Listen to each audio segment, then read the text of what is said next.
За сайн байцгаана уу. За уран зургийн галерейд бол гэрэлтүүлэг маш чухал байгаа. За гэрэлтүүлэг маань байгалийн гэрлээс өөр дээрээс цогтөг LED гэрлэнүүд байгаа. Галерейд бол хоёр төрлийн гэрэл байх ёстой. Нэг нь хүйтэн өнгөтэй, дулаан өнгөтэй. За энийг хослуулж ич зургаа илүү тодтогч зургийн арга ажиллагаа, техникээс шалтгаалаад дулаан өнгөтэй зургийг хүйтэн гэрэлцэх өнгө нь илүү өөрөх маягаар зургуудаа илүү тодтогч өгөх маягаар гэрлүүд их тусгадаг л та. За тэгээд зургаас гадна баримл руу бас баримл тавигддаг. Баримл руу бас гэрэл хаанаас тусах вэ? Аль өнцгөөс тусах вэ? Баримлаа яаж аль өнцгөөс гэрэл тусах вэ? Баримл илүү тод наашаа гарч ирэх үү? Ариун үдээр бодолцоод гэрлүүдийг олон янзаар тусгаж өгдөг байгаа.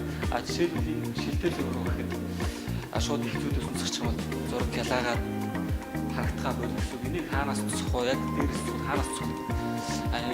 Ялах бүр илүү гоё өнгө нь тодорч гэж энэ зураг илүү гоё хүн төхөрхөө гэдэг их бодолцож гэрлүүдийг тусгадаг байгаа. Тийм учраас галерейд гэрэл маш их чухал. Гэрэл нь зургийг илүү амьдруулж хүнд илүү хөргөж өгдөг байгаа. Гэрлээр их төв зургийг бас сонирхолтой болгож өгч болдог байгаа.